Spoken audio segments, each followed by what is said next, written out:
Head over to Kennesaw State. Brand new program to the FBS as of last year. They did acquire their first FBS win, being over Liberty as like 26-point underdogs. So that was awesome. Uh, Very unique program here. They got interesting geography. They got situated. Brian Bohannon, okay, fired mid-season last year. Chandler Burks comes in, takes over as the co-head. Uh, as the interim head coach. Previously was the offensive coordinator, co-offensive coordinator, I guess. And in comes, okay, Coach Jerry Mack. How are we feeling about Jerry Mack coming to Kennesaw State? The Mac brand. Obviously, it's with what happened there with Brian Bohannon, obviously it sucks. But I, for one, am excited about Jerry Mack. I don't have any affiliation to Kennesaw State, so I'm not as bummed as some other fans are, and I get that. The way they handled it was not ideal. It's not how I would have, or I think a lot of people would have. But the reality is it's a business, right? This is cutthroat at times, and Bohannon knows that. Mack knows that. Overton knows that. The AD. And obviously, I feel like honestly they got a guy in there that could have success there, at Kennesaw. And the reality is getting back into Brian Bohannon. How did we get where we were? Where he was fired after a rough start. He founded that program, right? Or he helped build it, right? So in 2015, that program started as an FCS program, and he was the coach, right? So he brought over his triple option, kind of option football, offense, and they had a lot of success immediately. Honestly, 6-5 in year one is unbelievable. Well, unbelievably impressive. By year 3 and 4 and 5, they were winning 12, 11, 11 wins, and then obviously you had the spring COVID season. And then you had the year after that, followed with another 11-win season. You're winning a ton in the Big South. Ever since you have moved from the Big South, it has been, a struggle, right? So you move, out of the Big South in 2012, or excuse me, 2022. You go 5-6 in 23. You go 3-6, and as you move into the FBS in the CUSA, you go 2-10, and that's really a 1-8 record, right, with Bohannon. So it sucks, and the way it went down, and really the announcement and how it went down. Obviously, it's going to be a tricky situation when you depart with someone who was with you for 10 years. That just happens. And what he did in signing a contract extension in 2022, he also led them to 4 playoff berths. The reality is it sucked. And Milton Overton, that the athletic director for Kennesaw State, kind of talked about Bohannon deciding to step down, and that was the way he put it. And obviously he showed his thanks and gratitude for what he did for the OWL program. But the reality is, according to Bohannon, he tweeted out, he's like, this is not true at all. Basically, I want to be clear, I did not step down from my position. I wanted to be a head coach at Kennesaw State and the university and all that kind of stuff. And obviously, tricky situation. He'll be fine, though, right? He's going to go back to Georgia Tech to be a senior offensive assistant there. He was there under Paul Johnson, right, for 16 seasons, had a lot of success there. He coached at Navy, coached at Georgia Southern. Different Georgia Southern team that gave Saban, the shit through a tin horn, soundbite, but similar, obviously, prevalence there with what they did running that offense. Obviously, it's an ugly look for Kennesaw State, but it was probably the right thing to move on. I'll be honest. I think it was probably time to change things up. I also think with the way that they wanted, to kind of change philosophically, I wonder if Bohannon was not willing to change like that offensively. When Milton Overton, the AD, who, by the way, fun fact, is the dad of star defensive end for Alabama, LT Overton, also played at A&M, right? Former 5-star kid. Interesting there. But reality, he said Coach Mack has proven experience running up-tempo offense and productive offensive schemes. To me, that is a direct, here's what I want to do. I want to run the football. I want to be excited about throwing the football, up-tempo, modern, quote-unquote, offenses, attracting talent, running up the score on people. You see how the CUSA is kind of moving towards that with some of these coaches, Scotty Waldron and others. And this could work. It could not work. But the reality is I feel like Jerry Mack's going to have success there. Yeah, I mean, it's going to be interesting. And when I've had a tough time, in terms of evaluating like what kind of grade you give this hire, is because we talk about with all of these hires, with all these grades, right? It has to be relative to expectations. It has to be. Okay, that's the only way we can fairly grade these coaching hires. Sorry. What are the expectations for Kennesaw State as a program? Like, you're in the CUSA, right? So you can compete. Like, you can. You have great geography right there in Cobb County, Georgia. The reality is, though, I mean, you are not in a good spot as a program. You're not. What does it take for Jerry Mack to turn this thing around? Like, is it just having an elite coaching staff and retaining his coaching staff? Is it, you know, somehow finding success in the transfer portal, which I don't know that you're going to, given the funding of that program? You have one of the least fun athletic departments in the country now that you're in FBS. I don't know what these expectations are. Like, can they make bowl games like consistently? I don't think that they can. Even playing in the CUSA, I'm not sure that they can. Might be biting my tongue here in a couple of years because we really don't know what these conferences are going to look like as you continue to add more teams from the FCS and whatever. And this is a program that's had success in the past, I guess, and that hasn't stopped James Madison. It hasn't stopped Jacksonville State. I mean, even Sam Houston, who we thought was in maybe a bad spot, took a huge jump in year two, right? And had a great success there. Coastal Carolina, Appalachian State. I mean, you're talking about a bunch of teams that coming up from the FCS, like Georgia Southern has had success. I mean, like teams have been able to come up, and been able to compete. So feels like there shouldn't be a reason why Kennesaw State can't do the same. But at the same time, I just look at this program and I'm a little bit concerned. And you weren't going to get a flashy hire. That just wasn't going to happen. But I think a coach like I gave Rice a B plus for hiring Scott Abel. I think if you hired Scott Abel at Kennesaw State, I think from terms of fit, that's an A hire for me. Yeah, but like it's interesting because like Brian Bohannon runs like a similar kind of offense, right? Where like Mm-hmm. so Yeah. what would Scott Abel have done that Brian Bohannon couldn't? I don't know. I think a fresh start would have been. I think it's just a good thing. I don't know. It's very intriguing. I've been trying to find the contract details, but they're not yet public. And I would love to see the kind of number they're working with, to see the assistant salary pool they're working with, all those kinds of key factors that see the level of investment to convince a guy like Jerry Mack, who has had success in a lot of places he has been at, right? Who had options, who was the running back coach for the Jacksonville Jaguars in the NFL last season, who a lot of coaches in the offense, a lot of coaches in college football are fleeing to just get to the NFL, to have success there and just to be there instead of being stuck in college. He comes back and takes this job. I think there had to have been some kind of alignment, some kind of investment. And I talked in their opening press conference, there did seem to be some optimism. Now, obviously, it could be coach speak. And obviously, you're going to have good things to say, about the people who just hired you and the person you just hired. So there's going to be that kind of, building it up, maybe more than it maybe should be.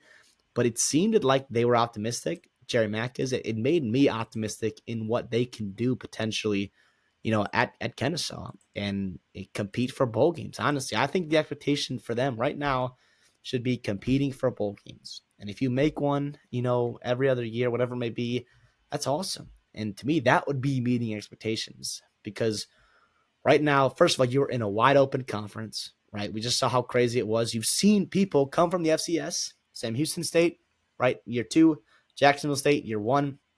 Both those guys had, and year two, Jacksonville State did. I know Rich Rod was a different story, but they both had success and a ton of it early on in the CUSA. I don't think it's crazy to give Jerry Mack and Kennesaw State the opportunity to have that. Now, am I going to expect it? Day one, year one, potentially not. You mentioned, this roster is not in a great spot. Now, Mack is a very good recruiter, and I do think he can get it done. I do think that the staff they brought in is very interesting. I think it had to have been some kind of level of investment to bring this staff in because I don't think you leave some SEC jobs. I don't think you leave some other Sunbelt jobs, leave having success in Europe, right? And we'll talk about that to come to the CUSA, to come to Kennesaw if you do not believe in the future of this program and the investment that's happening there. So we'll see. We will see. Obviously, it's all hearsay right now. Obviously, we're breaking it down as best we can, and we don't know. We don't have a crystal ball in the future, but it's one I think that honestly excites me for what Kennesaw can be under Jerry Mack. Yeah. I don't know. And also historically as a program, right? You've won games, right? But you haven't had a lot of NFL talent, right? Like that's not a very good selling point for your team. You've had one draft pick in the entire history of your program. Maybe that's not fair, right? Because you're FCS, so it's And you're tougher. also a brand new program too from Yeah, 2015. right. So Travis Bell, pretty darn good player, mind you. So we'll see. I mean, as they start to build a little bit more repertoire. I mean, Georgia Southern was a pretty young program, when they came to the FBS, and they at some years have absolutely kicked ass. So who knows? And again, the geography helps. Georgia Southern, Kennesaw State, Yeah, you're over North there in the Atlanta. state of Georgia. Yeah. Yeah. So I when I'm looking at this, and all right, I guess before I get to my grades, you better talk about this staff here. So Yeah, well, let's start with Jerry Mack and what he has done, right? So I mentioned he was the running back coach at Jacksonville Jaguars last season. They were, by the way, 11th in rushing offense and yards per carry. They had ETN, who was banged up, Tank Bigsby also as well.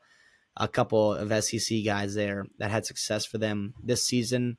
Before that, he was with Tennessee, right? And learning under Josh Heupel. He mentioned how Josh Heupel was a mentor for him. And obviously, you talk about running up tempo, productive offensive schemes, look no further than Knoxville. If you're Josh Heupel there, or if you're Jerry Mack looking at, what you've done and been a part of at Josh Heupel, he coached running backs there, and Jabari Small, Jalen Wright, Dylan Sampson, a couple of NFL running backs in those couple of years. He was there recruiting and developing those guys. Pretty impressive. Before that, he was the offensive coordinator at Rice. We just talked about Rice, and Mike Bloomgreen. He was the offensive coordinator there in 2019 or 2017 to 2020. And when he was at Rice, he ran, more of a modern and spread kind of offense. You saw a lot of shotgun. You saw a lot of three wide receiver sets, a lot of pre-snap motion, which I think will be things that will get fans excited about potentially what this new offense can look like. Before that, he was at North Carolina Central. He was the HBCU head coach of the year back in 2016. In 4 seasons he was there, he was 31-15. Won at least a share of the MEAC title 3 times in those 4 seasons. Obviously having success was at South Alabama, wide receivers coach, Memphis, Arkansas Pine Bluff, all the way back to Jackson State, other programs there. So he's been doing this for a while, about 20 years of coaching experience. Finally gets his shot in the FBS as a head football coach, but he's been a head coach before, right, at North Carolina Central, which is nice to have that kind of experience, right, being a head football coach. Getting into his staff, right? So starting offensively at the offensive coordinator spot, it'll be Mitch Militello. He was a guy that's been a long time Josh Heupel assistant, worked with quarterbacks at Tennessee and UCF, and I believe at Missouri as well. Drew Lock, Mackenzie Milton, Dylan Gabriel, Hennon Hooker, Joe Milken, Nico Iamaleava, all those really, really talented quarterbacks he has worked with and obviously developed as well. That's exciting. Obviously, it's going to be a drastic step down from the talent that Nico has to whoever you're working with in year one. But I also think that the continuity with him, with Mac being at Tennessee together, and also having that success and that familiarity with Heupel's offense, you saw a guy, in Southern Florida, have success, I think, early on potentially with that in that kind of offense, in that tree, I guess. The tight ends coach, who's also going to be the special teams coordinator, be Kyle Blocker. He worked with Mac when he was at Tennessee. Before that, he was a special teams coordinator. Or before getting hired, most recently, he was special teams coordinator at Miami, Ohio. And obviously, we know how well coached they are and how good they are situationally. The O-line coach, Jay Clements, was the O-line analyst at Mississippi State and UNC the past couple seasons. Also a GA at North Texas as well. So honestly, pretty young and pretty new to the position. So we'll see how that goes. The RB coach is going to be Ashton Walter. He was the offensive assistant at Tennessee with Mac. Obviously familiar with Mac because he was a running back under Mac at Rice. He was a leading rusher for them back in 2018 when Mac was calling plays for them. So that's kind of cool to see that full circle. Again, younger guy as well, only 5 or 6 years out of college.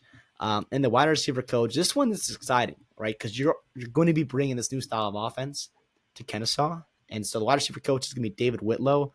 and how important that position coach is going to be. He's the wide receiver coach at West Georgia this past season.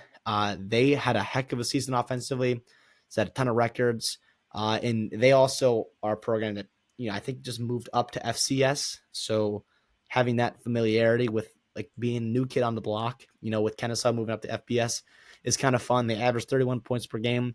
They were a top 20 passing offense. They had 3 receivers he developed into having, more than 500 receiving yards. He's also been at Ole Miss and Auburn as well. He's a guy that you talk to people, that you read things, like he's a young, rising coach, or you call it, in this game. That's a fun one, I think, to land if you're Jerry Mack, especially with, how important it's going to be to nail the offense this year. Defensively, this is where it gets fun, right? The defense coordinator, I kind of teased earlier, bringing over a guy from Europe. So Mark Mattioli, right? It's a wild hire, by the way. He was the head football coach of the Paris Musketeers of the European Football League. Give it up for the Euro Football League. Are you kidding me? He led them to an 11-3 season.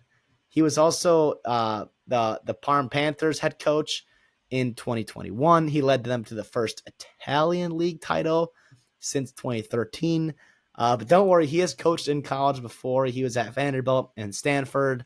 He's also familiar with the state of Georgia, as he was the line coach for LaGrange College, just southwest of Atlanta. He also grew up in Roswell, Georgia, which is not far from Kennesaw, just north of Atlanta, right? So obviously he has familiarity with the area. It's not just some random hire they took out of Europe and he's going to have, bringing over his European accent and all that. But no, it's, first of all, a super qualified guy. I also love the fact that he's been a head coach too, that he can have, be the head coach of the defense, right? Where Mack and Militello and Whitlow and all those guys can focus on the offense, and he can be a little bit more administrative on the defense side of the ball.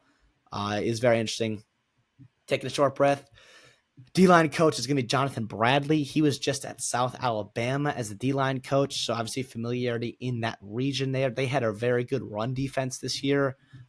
He also, I think, had crossover with Jerry Mack. His connections were Jackson State. I don't think they were there at the same time, but he coached he was the assistant D-line coach when Jerry Mack was at NC Central, right? Excuse me. And they also played together at Arkansas State early in the 2000s. So that's very fun to see that come full circle again, having familiarity with what he wants and that chemistry on the defense side of the ball. Safeties coach is going to be Granville Eastman. He was the recruiting coordinator at Rice the past season. He was also the defense coordinator for Hoover High School in Alabama. You know anything about Alabama football, high school? That's a very, very good program there. He was also DC at Alabama A&M before that. And then also he was with Mack as his defense coordinator at NC Central. So more familiarity there. The LB coach is going to be William Peruta, there, was the defense coordinator and the LP coach at Mississippi College in 2024. He's also familiar with the CUSA, having coached at Liberty and also the region there with Coastal Carolina and Troy. And then the cornerbacks coach is going to be James Williams. He was at Alabama State past couple years. They had a very good secondary, very good defense there. He also played at Texas Southern as a running back and a DB, and then also played in the NFL as well. So this, to me, it's a very interesting staff. Obviously, you've got guys coming from everywhere, right? The Europe, you've got Tennessee, you've got some influence there with NC Central, some Rice guys. So kind of his 20 years of coaching experience and what that has done, all the connections he has made, is coming in handy right now, and he's assembling his first staff for Kennesaw. So obviously, it's not going to be these crazy flashy hires, like Ohio State getting Chip Kelly and Jim Knowles, or Penn State getting Chip Knowles, whatever it may be. But the reality is it's not a terrible staff, I don't think, at all. And that's what leads me to believe that the investment and buy-in and the alignment at Kennesaw is maybe better than it has been, right, at times. And also, the money-wise is there as well. Yeah, I think they can meet expectations. I mean, you look this past season, 2 overtime losses, another close loss to Middle Tennessee State where they scored 5 points, 2 wins. I mean, this is a conference where they can compete for sure. Will Mack meet expectations, though, is the question. I'm not sure that he will. I'll give this a B minus hire. But honestly, I don't know. Like, see, the thing is, I give this hire, and it's like I don't know realistically how many better candidates were out there for you. You know, that would be willing to take this job. I'm just sure that they were out there. I don't know, but I look. I like the hire. B minus is not. That's not me saying, oh, this is an absolute garbage hire because we've given. Actually, we gave some C's for some hires, and it's turned out pretty well. You know, gave some A's. They're turning out pretty well from last year. I think that this is going to be fine. You know, uh, but it's just complicated, right? When you're moving up, you know, from FCS to FBS, we'll see. But again, like we've been talking about, this conference is beneficial, right, to someone who's trying to move up from, you know, lower tier Division 1 to FBS. So I'll give it a B minus, and that's not even a bad. That's not a bad grade. I mean, Not at I've all. given out 1A, you know, like in our. So Yeah. that's a good grade. No, I'm a little bit higher. I'm at B, just flat B. I think he will meet expectations, right? Whatever that may be for you. I think it's bowl game, competing for bowl games. I guess that's exactly what I think he's going to be able to do. The reality is, it couldn't get much worse, right, than it was, especially offensively. Last year, you had like 1,600 passing yards, you had like 1,300 rushing yards, you had less than 3,000, basically less than 3,000 total yards about, and that's pretty ugly, right? And I do think the schedule, you're going to be playing just about everyone in this USA, right? Just about, and in 2020, and by the way, is Delaware State moving the CUSA? Delaware. Uh, or they Mac. I guess I should look that up. But the reality is, yeah, they're coming in this year. So maybe you get Delaware State. That's an opportunity to win games. You've got Merrimack on your schedule. You've got Arkansas State starting a home and home with you there. So obviously familiarity with Mack, who played at Arkansas State, a couple of coaches as well. That's a home game this year. Not that they're going to be favoring that game at all, but I think there are opportunities to win, 4 or 5 games this season. They were close. They had 2 overtime losses. Well, they one overtime loss, one double overtime loss, right? You lost a close, ugly game to Middle Tennessee, right? So there are wins to be had, on this schedule. You just have to win the games in the out of conference that you have to win, and then just kind of compete and hang around in the CUSA. And I think that can be done. And also, I don't know, maybe he was just charismatic, and I liked what he did and was talking about in the staff he brings in, and the success he's had everywhere he's been. And honestly, like the new up tempo energy, I think he's potentially bringing to this program. And maybe I'm a sucker for that, but I don't know. I for one am excited about this. Again, I don't think it's a slam dunk. Like you said, there were better hires out there, but realistically too, like this was probably one of the better ones you could get. And obviously, time will tell to see if it works out or not. But I think he'll do good things for this program, especially in a time of need, too. You talked about Rice and how important it is for them to nail this. But the reality, too, is like this is a big one for Kennesaw because you cannot be, 4 years in the FBS and just struggling heavily, right? And having to find a new coach, continuing to build a new program up from the ground up. So, yeah.